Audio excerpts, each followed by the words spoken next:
Its record-breaking exports have helped carry Australia out of a COVID-induced recession, but coal mining continues to spark fiery debate about the industry's viability and environmental impacts.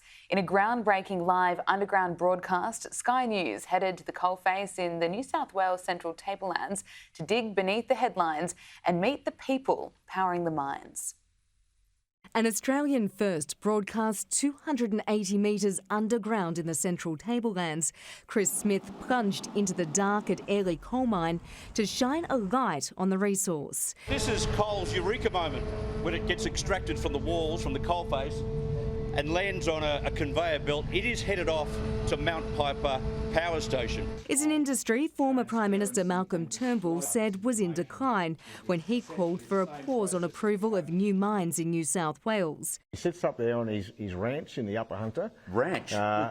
Telling them they can all eat cake, while calling for the loss of tens of thousands of jobs in the Hunter Valley. Around 14,000 people are employed directly in the coal mining industry in the Hunter. Federal Labor member Joel Fitzgibbon and New South Wales Deputy Premier John Barilaro united in criticism of Mr Turnbull, whose comments cost him his role as the chairman of the New South Wales Net Zero Emissions and Clean Economy Board. We've kicked Malcolm off that board. And the truth here is, since then, what has Malcolm done? He keeps going out, he keeps demonising the sector. A sector whose workers politicians are hoping to win over. Coal a crucial factor in the upcoming New South Wales by-election in the Upper Hunter.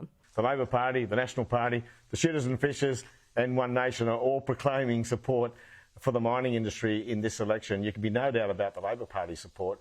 So there'll be space to talk about health and education and TAFE. Kate Brazel from Centennial Coal, which operates Airlie Mine, believes Mr Turnbull was misled by misinterpreted data.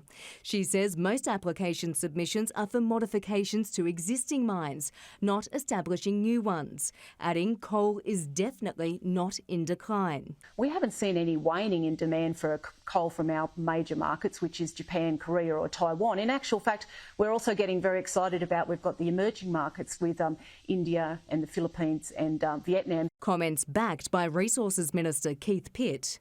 With a COVID outbreak, with a worldwide pandemic, the Office of the Chief Economist is forecasting that Australia's exports for resources and energy will break all records, some $296 billion. They have helped carry this country through a very difficult period. Fourth-generation miner Ben Kelly sees his job as a viable long-term career choice. I think moving forward, we can coexist with any other form of generation, and that backbone supply needs to come from a thermal source. And on this site, it does, with energy from a 2-megawatt on-site solar farm used to help run Airlie Mine.